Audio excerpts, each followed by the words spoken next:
Good morning everyone. हाँ, देखते लग जाता तुमको कि तुम्हारा पढ़ने का मूड है कि नहीं है। मूड बना देंगे तुम्हारा, टेंशन मत लो, क्योंकि क्वेश्चन ही मैं बहुत अच्छा लेके आया हूँ।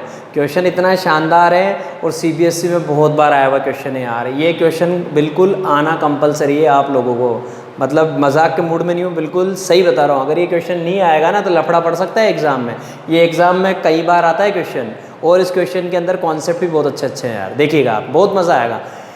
P Q is a code of length. P Q, ये देखिए पी क्यू सर्कल के कोड बना रखे हैं। मतलब सबसे पहले हमने एक सर्कल बना रखा है। मैं आपको पूरी पिक्चर बता देता हूँ। ये एक सर्कल है, ये एक एक्सटर्नल पॉइंट है टी, इससे एक टेंजेंट जा रहा है टी पी, एक टेंजेंट जा रहा है आपके पास टी क्यू। इस पी और क्यू को जैसे आपने ज्वाइन किया आपको कोड मिल गई पी क्यू, ये लो। तो P Q is a code of length 8 centimetre. इस पी क्यू की लेंथ कितनी है? 8 सेंटीमीटर। इस सर्कल की रेडियस है 5 सेंटीमीटर, मैंने बना दिया। ओ पी 5 है और ओ क्यू भी कितना बच्चों? 5 centimetre. The tangent eight P and Q intersect at a point T, दिख रहा है आपको। Find the length T P. लगने में तो ऐसा लग रहा है कितना सीधा सा क्वेश्चन है, लेकिन इसका सॉल्यूशन बहुत बड़ा आएगा। तो find the length T P, इस टी पी की लेंथ निकालनी है, मतलब टेंजेंट की लेंथ निकालनी है। तो इसके लिए इस क्वेश्चन में सबसे पहले तो मैं क्या करता हूँ, मैंने आपको प्रीवियस क्वेश्चन में कल एक बात बताई थी।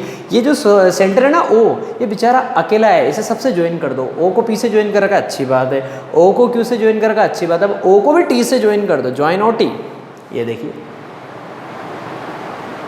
ओ को टी से ज्वाइन कर दिया। मैंने ऐसा काम इसलिए क्योंकि 9th क्लास में मेरे पास एक थ्योरम आती थी बच्चों, कि अगर ये आपके पास टी पी और टी क्यू इन दोनों की लेंथ क्या है? इक्वल है, तो फिर ऐसी कंडीशन में ये एंगल और ये एंगल, ये दोनों भी क्या होते हैं? इक्वल होते हैं। और जब मैं आपको ये चैप्टर पढ़ा रहा था तो मैंने आपको स्टार्टिंग में बता दी थी कि हमारे पास जब इस तरह की कंडीशन होती है तो ये दोनों एंगल भी क्या होते हैं? इक्वल, और ये दोनों एंगल भी क्या होते हैं? Equal. Tangent are equally inclined, वो याद करिए आप मेरी theorem.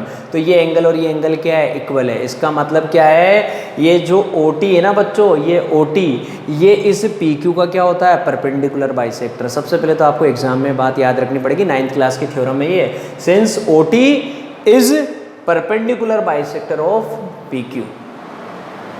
O T is perpendicular bisector of, ये रहा O T. O T is P Q का परपेंडिकुलर बाइसेक्टर है ऑफ पी क्यू। ये आपको बात याद रखनी पड़ेगी। अगर आपको ये थ्योरम पता है तब तो आप ये क्वेश्चन करेंगे, वरना ये थ्योरम ही प्रूव करनी पड़ जाती है।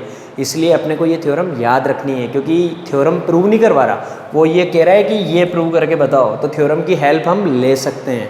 तो हमने क्या बोला? Since O T is perpendicular bisector of P Q. इसका मतलब मज़ेदार बात हो गई क्या? कि ये जिस पॉइंट पे कट किया ना, इस पॉइंट का नाम दे दीजिए आप आर। आप बोलेंगे P R equal to Q R. क्यों? क्योंकि बाइसेक्टर है, और साथ में क्या दिया? परपेंडिकुलर। इसका मतलब ये एंगल और ये एंगल कितना आ जाएगा? 90 डिग्री। तो सबसे पहले तो इस बात से मुझे ये समझ में आता है क्या, कि मैं लिखता हूँ यहाँ पे P R equal to Q R. सबसे पहली बात तो मैं लिखता हूँ P R equal to Q R, और पी आर और क्यू आर दोनों की लेंथ क्या आ जाएगी? 4 सेंटीमीटर, क्योंकि टोटल कितना है बच्चों? 8, और ये मिड पॉइंट आ गया, तो इक्वल टू में आप क्या लिखेंगे? 4 सेंटीमीटर।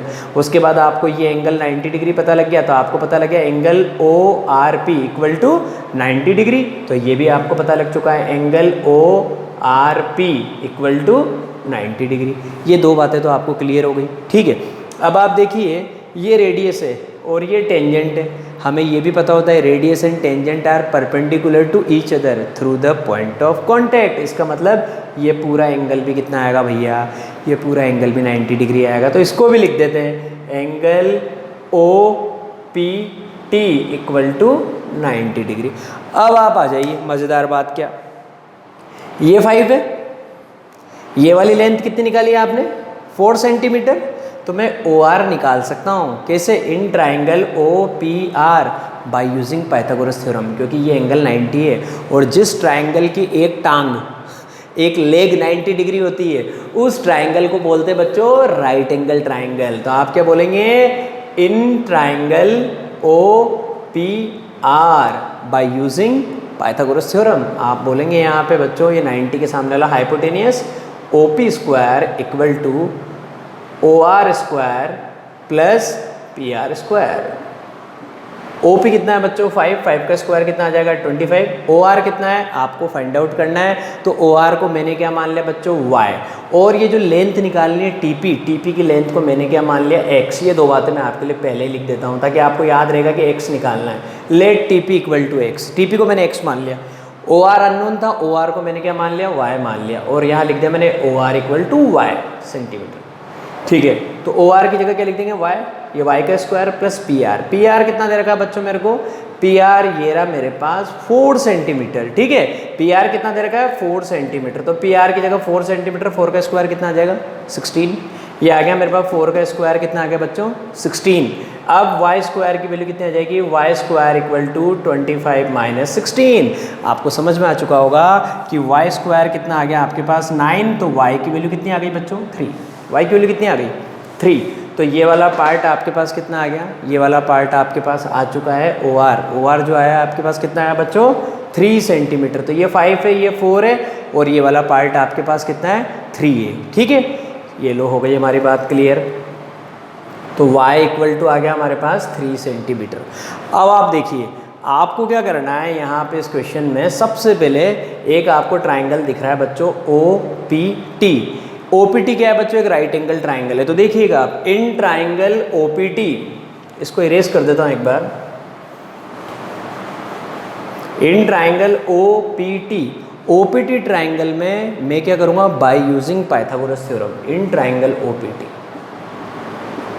क्योंकि x इसी के अंदर आ रहा है, मुझे x निकालना है। तो इन ट्राइंगल OPT ट्राइंगल में same concept by using Pythagoras theorem. Angle 90 बच्चों ये वाला है ना, तो 90 के सामने वाला हाइपोटेनस कौन है OT, तो हम कैसे लिखेंगे बच्चों OT square equal to OP square plus TP square, OP square plus TP square. ये लिखा मैंने सबसे पहले OPT ट्राइंगल में पाइथागोरस अप्लाई करी। तो देखिए कैसा आएगा OT जो है ये रहा बच्चों आपके पास, OT क्या है यहाँ से लेके यहाँ तक, तो OT का मतलब क्या हो गया OR प्लस TR। OT का मतलब हो गया बच्चों OR प्लस TR इसका होल स्क्वायर, क्योंकि OT यहाँ से लेके यहाँ तक है, तो OT का मतलब हो गया OR प्लस TR का whole square equal to OP square. OP कितना है 5 का स्क्वायर 25 प्लस TP को हमने क्या माना x माना, x square. OR plus TR, इनमें से आपको OR की वैल्यू पता है, OR की वैल्यू कितनी आ चुकी थी, आपने बोला था OR की वैल्यू है 3 सेंटीमीटर। तो OR की जगह हम क्या लिख देते हैं बच्चों 3 प्लस TR, ये लिख दिया हमने 3 प्लस TR इसका होल स्क्वायर, 3 प्लस TR का whole square equal to 25 plus x square. ठीक है, कोई दिक्कत नहीं है, ओपन कर देंगे।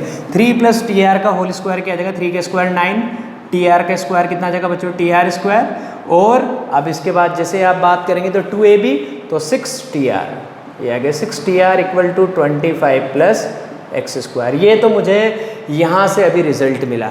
अब की बार मैं क्या करूँगा, अब की बार मैं ये वाला ट्राइंगल ले लूँगा, कौन सा PRT, primary teacher, in triangle PRT again वापस क्या बात करूँगा, वही पाइथागोरस, क्योंकि एक बार TP लिया मैंने OPT को लेके, अगेन TP को किस में ले सकता हूँ मैं, इन ट्राइंगल PRT, क्योंकि मुझे पता है ये एंगल 90 है, तो आपकी बार हाइपोटेनस कौन आएगा TP। तो अब मैं लिखूँगा बच्चों इन ट्राइंगल, इसको लिख देते हैं equation number 1, in triangle PRT triangle में वापस बाय यूजिंग पाइथागोरस थ्योरम। अब की बार एंगल 90 ये है, तो 90 के सामने वाला हाइपोटेनस कौन है TP, तो अब की बार क्या लिखेंगे TP square equal to TP square equal to आप लिखेंगे TR square plus PR square, TR square plus PR square. ये रहा TR स्क्वायर, ये रहा PR स्क्वायर। तो TP को हमने क्या मान रखा है x square is equal to TR square plus PR square. PR कितना है बच्चों, PR हमारे पास 4 है, 4 का स्क्वायर कितना आ जाएगा 16।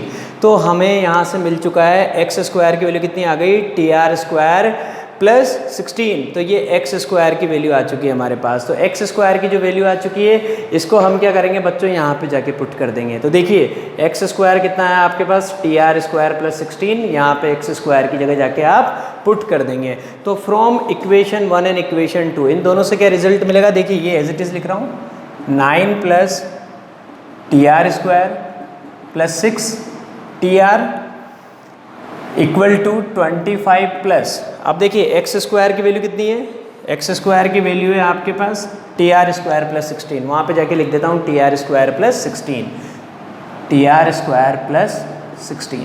अब आप देखिए कितना सिंपल सा मामला हो गया, इधर भी टी आर स्क्वायर उधर भी T R square, T R square से टी आर स्क्वायर की पिक्चर खत्म। आप देखिए यहाँ पे आपको दे रखा है 9 प्लस 6 टी आर, उधर आपको दे रखा है 25 प्लस 16, अगर आप दोनों को प्लस करेंगे तो 40 बनाएगा, 25 प्लस 16 ये आ गया बच्चों आपके पास 41। यहाँ से मैं किसकी वैल्यू निकाल सकता हूँ 6 T R equal to 41 minus 9, 41 में से मैं बच्चों किसको माइनस कर दूंगा 9 को माइनस कर दूंगा, मेरे पास कितना बचेगा, मेरे पास बचेगा बच्चों 32, तो 6 टी आर इक्वल टू 32। अगर 6 टी आर की वैल्यू बच्चों मेरे पास 32 है तो टी आर की वैल्यू निकालने के लिए 32 को 6 से डिवाइड कर दूंगा, और 32 को 6 से डिवाइड करूंगा तो क्या आएगा, दोनों 2 से कट जाएंगे, ये 16 बार कट जाएगा, ये 3 बार कट जाएगा, तो टी आर की वैल्यू कितनी आ गई बच्चों 16/3 सेंटीमीटर। टी आर की वैल्यू आ चुकी है हमारे पास कितनी 16/3 सेंटीमीटर। जैसे ही टी आर की वैल्यू आ गई ना, हमें एक्स की वैल्यू मिल गई, टी पी की वैल्यू देखिए, देखिए रिलेशन है ये रहा, इसलिए मैंने पहले टी आर निकाला, क्योंकि x किस पे डिपेंड कर रहा है टी आर पे, इसलिए पहले मुझे टी आर निकाल के लाना पड़ा, क्योंकि अगर मैं टी आर नहीं निकालता तो फिर मैं x कैसे निकालता। तो सिस्टमेटिक काम होता है, अगर आपको x निकालना है तो उससे पहले आपको टी आर निकालना पड़ेगा, और टी आर निकालना है तो आपको ये सारी की सारी रामायण करनी पड़ेगी। क्यों? क्योंकि जब तक ये रामायण नहीं करेंगे तब तक टी आर नहीं आएगा, और टी आर नहीं आएगा तो x नहीं आएगा। तो अब आपको पता लग चुका है क्या कि टी आर की वैल्यू है 16/3, हमारी इस वाली इक्वेशन में जाके पुट करने वाले हैं। तो देखिए कैसे होगा, ये देखिए आप टी आर की वैल्यू है बच्चों आपके पास 16/3, ये देखिए, तो x square equal to T R square, तो 16/3 का स्क्वायर करना है, तो 16/3 का स्क्वायर करना है, प्लस ये साथ में क्या दे रखा है आपको 16, आप भी लिख दीजिए 16। अब आप देखिए कैसे होगा, x square is equal to 16/3 का स्क्वायर, 16 का स्क्वायर कितना होता है बच्चों, आना चाहिए 256 अपॉन 9, और प्लस में क्या चल रहा है 16। अब क्या करेंगे, अब आपको पता होना चाहिए कि डिनोमिनेटर 1 है तो इसको सीधा इससे मल्टीप्लाई कर देंगे, तो x square is equal to 256 plus 16 9 जा, हाँ तो मैं क्यों आएगा, मैं ही बताऊंगा ना, 144 और डिवाइडेड बाय 9 चल ही रहा है, तो x square is equal to 256 में 144 को प्लस करिए 400, 256 में 144 को, मेरी कैलकुलेशन तेज है, तुम्हें भी बनना है ऐसा, 400/9, तो एक्स स्क्वायर की वैल्यू कितनी आ गई 400/9। अगर ये एक्स स्क्वायर की वैल्यू है और वैल्यू किसकी निकालनी है एक्स की, तो इसका क्या कर देंगे स्क्वायर रूट, तो हम आंसर लिखेंगे x इक्वल टू 400 का स्क्वायर रूट करेंगे तो आ जाएगा हमारे पास 20, और 9 का करेंगे तो आंसर आ जाएगा 3, तो x इज इक्वल टू 20/3, और बात काय में चल रही है, बात चल रही है सेंटीमीटर में, तो 20/3 सेंटीमीटर, और x क्या भला है, x का मतलब है TP, मतलब इस टेंजेंट की लेंथ, तो हम लिख देंगे TP equal to 20/3 centimetre. 4 number लाने के लिए इतने पापड़ बेलने पड़ते हैं बेटा, ऐसे थोड़ी काम चलता है, आप यूँ सोचो कि हो गया काम बस फटाफट आंसर आ जाए, कभी कभी मेहनत भी करनी पड़ती है, ठीक है।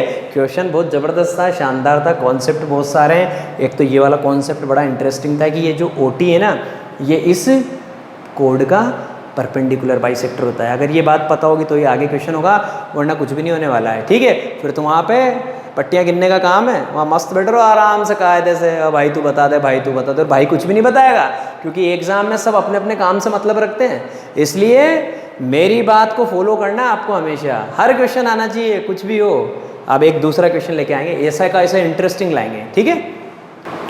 बहुत ही इंटरेस्टिंग क्वेश्चन लेके आया हूँ, अपने आप में बहुत ही ज़्यादा पर्सनल आइडेंटिटी मेंटेन करके रखता है, बहुत इंपॉर्टेंट क्वेश्चन है, और इसका सॉल्यूशन भी आपको उतना ही ज़बरदस्त बताऊंगा जितना मैं आपको प्रीवियस जितने भी क्वेश्चंस बता चुका हूँ। बहुत मज़ा आएगा, देखिए आपको एकदम शानदार। In figure L and M are 2 parallel tangent, मतलब यहाँ पे पैरेलल टेंजेंट्स का कॉन्सेप्ट है। तो पैरेलल टेंजेंट्स का कॉन्सेप्ट कैसे होता है, देखिए इस तरह से पैरेलल टेंजेंट बनते हैं, जैसे आपने ये सर्कल बनाया, तो अगर आपको पैरेलल टेंजेंट ड्रॉ करने हैं ना, तो जैसे ये ड्रॉ किया तो इसके पैरेलल ऐसे ही बनेगा बस, और अगर आपने कंडीशन ए से नहीं करके कैसे करी होती, यूं, तो अगर ये पैरेलल है तो फिर इसके पैरेलल ये वाला टेंजेंट बनेगा आपके पास। तो आपको ये बात याद रखनी है कि parallel at the same time दो ही ड्रॉ हो सकते हैं। जैसे इसके पैरेलल ये है तो इसके पैरेलल ये है, ये कॉन्सेप्ट है। तो सबसे पहले तो मैंने आपको ये बताया कि इस सर्कल पे हमने क्या किया बच्चों, इस पॉइंट ए पे एक टेंजेंट ड्रॉ किया एल, और इस पॉइंट बी पे एक टेंजेंट ड्रॉ किया एम, और ये दोनों पैरेलल है। तो in figure L and M are two parallel tangents at A and B. The tangent at C, इसी पॉइंट पे भी मैंने एक टेंजेंट ड्रॉ किया। The tangent at C makes an intercept, ये बड़े काम की चीज़ है। इंटरसेप्ट का मतलब होता है लाइन सेगमेंट, टुकड़ा, पार्ट। तो मैक्स एन इंटरसेप्ट डी, ये देखिए डी आपके सामने एक लाइन सेगमेंट बन रहा है, किसके बीच में, ये वाली और ये वाली, इन दोनों पैरेलल टेंजेंट्स के बीच में, इस तरह से। यहाँ पे तो हमने लिख रखा है डी और यहाँ पे हमने लिख रखा है ई। इस डी को हम क्या बोलते हैं बच्चों, इंटरसेप्ट।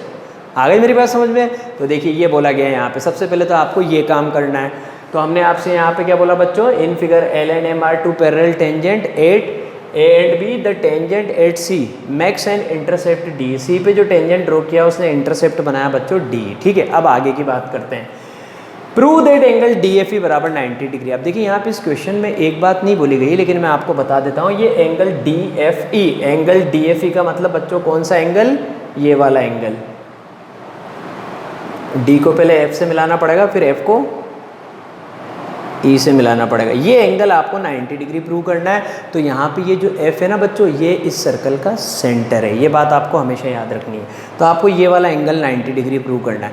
अगर आप इस एंगल को 90 डिग्री प्रूव करना चाहते हैं ना, तो मैंने आपको हर क्वेश्चन में बताया है कि ये बेचारा जो सेंटर है ना, ये अकेला रहना पसंद नहीं करता है। इसको हर बार ज्वाइन कर दो जो जो भी दिख रहे हैं। तो देखिए आपने एफ को डी से ज्वाइन कर दिया, आपने एफ को ई से ज्वाइन कर दिया, एक ये रहा, इससे भी ज्वाइन कर दिए, join. In figure L and M are two parallel tangent. इस फिगर में आपके पास दो पैरेलल टेंजेंट है। पैरेलल टेंजेंट का कॉन्सेप्ट कैसे होता है, ये देखिए आपने सर्कल बनाया, अब आपको पैरेलल टेंजेंट ड्रॉ करना है। तो जैसे सपोज आपने एक टेंजेंट ये ड्रॉ किया, तो इसके पैरेलल ए से बनेगा, तो ये इसके पैरेलल आ चुका है। अगर आप ए से नहीं बना के कैसे करते, ये सर्कल ड्रॉ किया, एक टेंजेंट ये इसके पैरेलल ए से बनेगा। तो ये पैरेलल टेंजेंट्स का कॉन्सेप्ट होता है। ठीक है, तो ये बात तो सबसे पहले यहाँ पे एक्सप्लेन हो रही है आपके सामने कि ये एक सर्कल है, इस सर्कल के ऊपर पॉइंट ए पे एक टेंजेंट है एल और पॉइंट बी पे एक टेंजेंट है बच्चों एम, और ये दोनों टेंजेंट एक दूसरे के क्या है, पैरेलल है। ठीक है, हो गई बात क्लियर। अब आगे देखिए, आपसे बोला जा रहा है द टेंजेंट एट सी, ये जो सी पॉइंट दिखा रखा है ना बच्चों, मैंने आपको ये जो सी पॉइंट है, इस पॉइंट पे भी आपने एक टेंजेंट ड्रॉ किया। The tangent at C makes an intercept D E between L and M. मतलब ये जो दो पैरेलल टेंजेंट है, पहला तो ये एल और दूसरा ये एम, इन दोनों के बीच में जब आपने इस सी पॉइंट पे टेंजेंट ड्रॉ किया तो उसने इंटरसेप्ट बनाया। इंटरसेप्ट का मतलब होता है लाइन सेगमेंट, पार्ट। तो ये जो पार्ट है ये हमने आपको दे रखा है बच्चों डीई। तो इंटरसेप्ट नाम से कंफ्यूज होने की नीड नहीं है, इंटरसेप्ट का मतलब लाइन सेगमेंट। तो इन दोनों पैरेलल टेंजेंट के बीच में जब इस सी पॉइंट पे आपने टेंजेंट ड्रॉ किया तो उसने यहाँ पे एक इंटरसेप्ट बनाया, दैट इज डी, मतलब एक लाइन सेगमेंट है, उसका नाम क्या है बच्चों, डी। ये क्वेश्चन की इंफॉर्मेशन है। अब आपने क्या करना है, prove that angle D F equal to 90 degree. ये है डीएफई, ये डीएफई आपको 90 डिग्री प्रूव करना है। यहाँ पे एफ सर्कल का सेंटर है, क्वेश्चन में दिया हुआ नहीं है लेकिन देना जरूरी, इसलिए मैं आपको पहले ही बता देता हूँ। ये एंगल एफ आपको 90 डिग्री प्रूव करना है।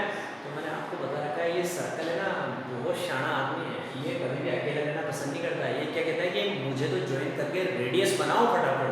तो एक काम तो मैंने कर दिया, ज्वाइन सी एफ। एक उधर पॉइंट ऑफ कांटेक्ट ए दिख रहा है, उससे भी ज्वाइन कर देते, ज्वाइन ए। एक इधर बी दिख रहा है, इससे भी ज्वाइन कर देते, ज्वाइन बी एफ।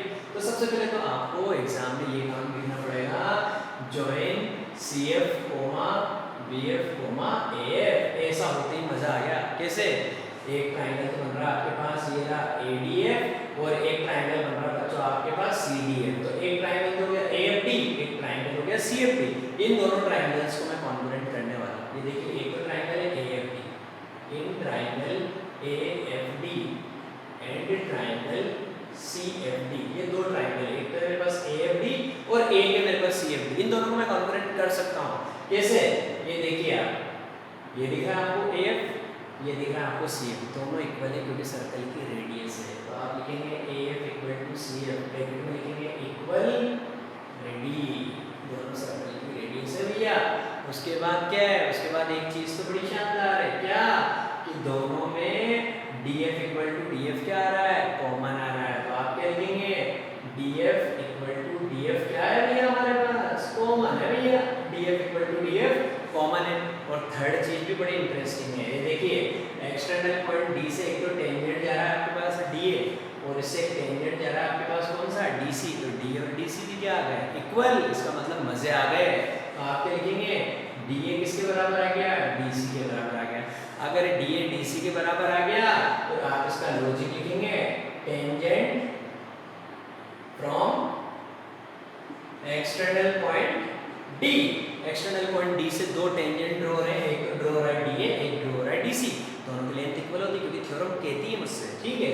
तो इन दोनों ट्राइंगल की तीनों साइड्स बच्चों आपस में क्या हो गई, इक्वल, इसलिए ये दोनों ट्राइंगल क्या हो गए, कॉन्ग्रुएंट। और criteria S S S by triple S criteria, तो आप लिखेंगे by S S S criteria triangle, आप लिखेंगे बच्चों A F D, triangle A F D congruent triangle C F D, A F D triangle C F D triangle के congruent हो चुका है। और ये आपको यहाँ पे स्टेटमेंट मिल चुका है। अब क्या करेंगे, अगर ये दोनों ट्राइंगल कॉन्ग्रुएंट है तो कॉन्ग्रुएंट ट्राइंगल के कोरस्पॉन्डिंग पार्ट्स इक्वल होते हैं।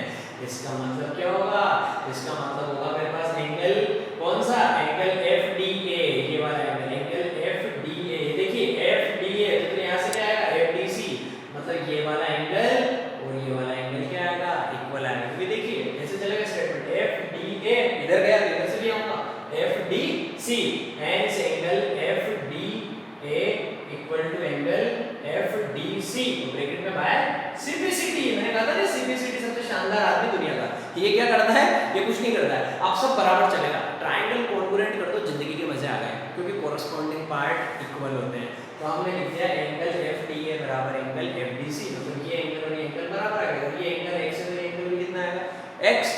अब आगे की बात देखिए, जैसे ये दोनों ट्राइंगल कॉन्ग्रुएंट हुए ना, सिमिलरली नीचे वाले ये दोनों ट्राइंगल भी क्या आएंगे, कॉन्ग्रुएंट। और अगर ये दोनों ट्राइंगल कॉन्ग्रुएंट आएंगे तो इनके भी कोरस्पॉन्डिंग पार्ट क्या आएंगे, इक्वल। तो इनके कोरस्पॉन्डिंग पार्ट इक्वल होंगे तो मैं बोलूंगा कि ये वाला एंगल और ये वाला एंगल भी क्या आएगा, इक्वल।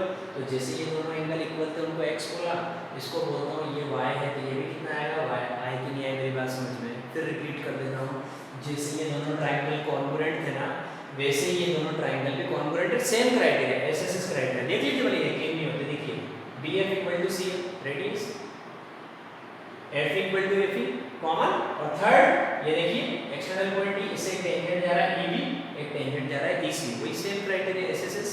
और वापस आप बोलेंगे दोनों ट्राइंगल कॉन्ग्रुएंट, अगर ये दोनों ट्राइंगल कॉन्ग्रुएंट तो फिर इनके भी कोरस्पॉन्डिंग पार्ट इक्वल, इसके ये वाला एंगल भी इस वाले एंगल के क्या आ गया बच्चों, इक्वल। वहां पे x नाम दिया तो मैंने यहाँ पे क्या नाम दिया, y। अब आपको मजा आएगा, आगे की बात मेरी बड़ी इंटरेस्टिंग है, देखिए आप बहुत मजा आएगा।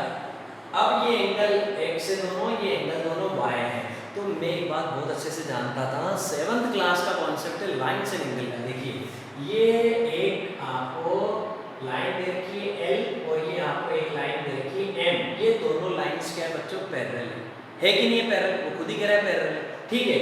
और इन दोनों पैरेलल लाइंस को आप देखिए, ये ट्रांसवर्सल कट कर रहा है D, बहुत मजेदार आदमी है आपका इंटरसेक्ट। इन दोनों पैरेलल लाइंस को, ये L और ये M, इन दोनों पैरेलल लाइंस को आपका ये ट्रांसवर्सल D कट कर रहा है। If two parallel lines are intersected by a transversal, then co-interior angles are supplementary। इसका मतलब ये एंगल और ये एंगल, इन दोनों एंगल का सम कितना होता है, 180 डिग्री। याद करिए, खोपड़ी लगाइए प्रीवियस क्लासेस के लिए। जब दो पैरेलल लाइन को कोई ट्रांसवर्सल कट करता है तो ऐसी कंडीशन में ये दोनों एंगल क्या होते हैं, को इंटीरियर एंगल्स, और इन दोनों का सम कितना होता है, 180 डिग्री। तो वही कॉन्सेप्ट लगाने वाला हूँ यहाँ पे। ये एंगल तो इन दोनों से मिलके बन रहा है ना, क्योंकि मैंने तो इसके 2 पार्ट कर रखे हैं, देखिए आप इस तरह से, तो ये x है और ये भी कितना है, x है। ऐसे ही यहाँ पे इसके भी 2 पार्ट कर रखे हैं, देखिए आप, ये y है तो ये भी कितना है, y है। तो मैं कैसे लिखूंगा, मैं लिखूंगा 2x + 2y, 2x + 2y, क्योंकि पूरा एंगल तो 2x है। Is equal to 180 degree. और लॉजिक क्या है? लॉजिक ये जो आपके सामने मैंने बोला कि आपको वहाँ पे स्टेटमेंट में लिखना है को interior angles are supplementary. 2x + 2y दोनों में 2 कॉमन आ गया, x + y is equal to 180 degree, 2 multiply में डिवाइड में चला जाएगा तो x + y की वैल्यू कितनी आ गई? 90 डिग्री। मजा आ गया, आंसर ही आ गया। x + y की वैल्यू 90 डिग्री आ गई। देखिए ये एंगल x है, ये एंगल y है, इन दोनों एंगल का सम कितना आ गया? 90 डिग्री। अब आप देखिए आपके पास मजेदार एक ट्रायंगल है। कौन सा ट्रायंगल बच्चों? D E F या फिर आप DFE जो भी आप बोलना चाहें। In triangle D F E, इस DFE ट्रायंगल में देखिए DFE, इसको मैं पूरा आपको से शो करके दिखा देता हूं ताकि आपको प्रॉब्लम नहीं आएगी। इस ट्रायंगल के बारे में बात कर रहे हैं। इन ट्रायंगल DFE, इस ट्रायंगल में आप देखिए इन तीनों एंगल का सम 180 डिग्री होता है क्योंकि angle sum property of triangle. आप क्या लिखेंगे? Angle D plus angle F plus angle E, क्योंकि मैं ट्रायंगल के लिए बोल रहा हूं ना तो मैं DEF बोल सकता हूं क्योंकि मैं स्पेशली इस ट्रायंगल का नाम ले रहा हूं। क्या लिखूंगा? Angle D plus angle F plus angle E equal to 180 degree. और ब्रैकेट में लॉजिक आपको लिखना पड़ेगा angle sum property of triangle. ठीक है सर। एंगल D कितना है? x लिख दिया। एंगल F फाइंड आउट करना है plus angle F plus angle E, angle E कितना है? y equal to 180 degree. अभी रिसेंटली आपने x + y की वैल्यू निकाली थी 90 डिग्री। अभी रिसेंटली आपने रिजल्ट यूज किया था x + y इक्वल टू 90, तो x + y की वैल्यू क्या पुट कर देंगे? 90 degree plus angle F equal to 180 degree. Angle F निकालना है, angle F is equal to 180 degree minus 90 degree. Angle F is equal to 90 degree और हमारा answer आ चुका है क्योंकि एंगल F मुझे 90 डिग्री प्रूव करना था। एंगल F का मतलब एंगल DFE, तो एंगल F का मतलब क्या आ गया मेरे पास? Angle DFE equal to 90 degree. Hence prove. आई थी क्या मेरी बात समझ में? आया ना मजा? तो देखिए मैंने आज आपको दोनों ही क्वेश्चन बड़े इंटरेस्टिंग करवाए, हालांकि थोड़े से ये डिफरेंट थे लेकिन ये है बड़े इजी और एक ही बार में समझ में आ जाते हैं। आज घर जाते हैं तो बिना देखे करना और कल कोई डाउट हो तो आते ही पूछना, ठीक है? बाकी कल के लिए क्वेश्चंस अभी से तैयार हैं, ठीक है? अब मस्त रहिए, आराम से घर पे जाइए, पढ़ाई करिए, बाकी कल मिलेंगे।